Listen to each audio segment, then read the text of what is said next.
2025 தூய்மை பணியாளர் போராட்டத்தின் போது தாவேக்காவில் இருக்கக்கூடிய ஆதவ அர்ஜுனா பேசின இந்த வீடியோவை மட்டும் கொஞ்சம் பார்த்துட்டு வந்துருங்க. பிரைவேட் கம்பெனி யார் 16 வருஷமா வேலை பார்த்த ஒரு ஒரு ஒரு தொழிலாளர்களை ஒரு பிரைவேட் கம்பெனியை பார்க்க போன ஒரு ஆணையர் எப்படி சொல்ல முடியும்? சோ சட்டப்படி இந்த ஆட்சி நடக்கல. இந்த விஷயத்துல நாங்களும் கடுமையாக சட்ட போராட்டம் கொண்டு போடுவோம்.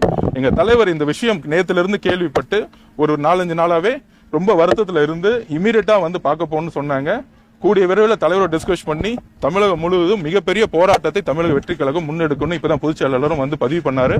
அதை நாங்க பதிவு பண்றோம். இன்னைக்கு அறிவிப்பு, கத்தி படத்துல கார்பரேட்டை விரட்டி அடிச்ச மாதிரி நிஜத்திலயும் இருப்பீங்கன்னு மக்கள் நம்பி உங்களை ஓட்டு போட்டாங்கல்ல, அவங்களுக்கு நல்ல ஆப்பா திருப்பி கொடுத்துருக்கீங்க. என்ன பண்ணி வச்சிருக்காருன்னு பாத்தீங்கன்னா, இன்னைக்கு தூய்மை பணியாளர் வேலையை தனியார் மயமாக்குறதுக்காக டெண்டர் விட்டுருக்காங்க.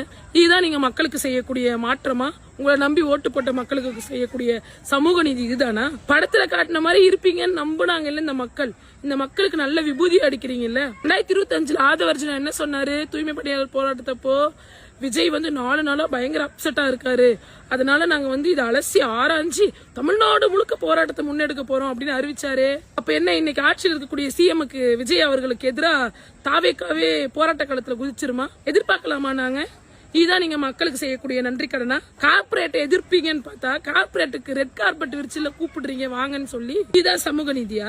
அரசு பணியை தூக்கி தனியார் கிட்ட கொடுக்கறது தான் நீங்க கொண்டு வந்த சமூக நீதியா? மோடி கொண்டு வந்த பிரைவேடைசேஷன் மாதிரி இவரு PPP மாடல் கொண்டு வரது, அதாவது பப்ளிக் பிரைவேட் பார்ட்னர்ஷிப். வேற ஒண்ணு இல்லைங்க, அரசு வேலையை கொண்டு போய் கார்பரேட் கிட்ட அடகு வைக்கிறது. நாளைக்கு அவங்களோட வேலை பறி போயிடுச்சுன்னா, அவங்களோட சம்பள குறைப்பு நடந்தா இன்னைக்கு யார் இதுக்கெல்லாம் பதில் சொல்லுவா, பொறுப்பேற்பா? என்ன சொல்லி ஆட்சிக்கு வந்தீங்க? என்ன சொல்லி ஓட்டு கேட்டீங்க? பணி நிரந்தரம் பண்ணுவோம்னு சொன்னீங்கல்ல. 5 வருஷம் பணியில இருந்தா போதும், பணி நிரந்தரம் கொடுத்துருவோம்னு சொன்னீங்கல்ல. இதான் நீங்க கொண்டு வர பணி நிரந்தரமா? அரசு பணி அப்படிங்கிறது மக்களோட உரிமை, அதை நீங்க பறிக்கிறதுக்காக கிடையாது. அந்த குப்பாள்ற வேலையை கூட கொண்டு போய் நீங்க கான்ட்ராக்ட் விட்டு கார்பரேட் காரங்கிட்ட கொடுக்கறதுக்கு எதுக்காக மக்கள் உங்களை தேர்ந்தெடுத்து அரியணையில உட்கார வச்சிருக்காங்கன்னு எனக்கு தெரியல. ஆட்சிக்கு வந்த உடனே உங்களோட பேச்சு எல்லாம் மாறி போச்சா? காட்சி எல்லாத்தையும் மாத்திட்டீங்களா? இதுதான் நீங்க மக்களுக்கு செய்யக்கூடிய நன்றி கடனா? இதுதான் நீங்க கொண்டு வந்திருக்கக்கூடிய ஆட்சி மாற்றமா? இதுதான் உங்க ஆட்சியினுடைய சமூக நீதியா? நீங்க என்ன மாஸ் ஹீரோவா இல்ல கார்பரேட்டுக்கு புரோக்கரா? மக்களே நீங்களே சொல்லுங்க, இவரு மக்களுக்கு நல்லது செய்யறதுக்காக வந்திருக்காரா இல்ல மக்களுக்கு நல்லது செய்யற மாதிரி நடிச்சு எல்லாத்தையும் தூக்கி கார்பரேட் கிட்ட கொடுக்கறதுக்கு வந்திருக்காரா?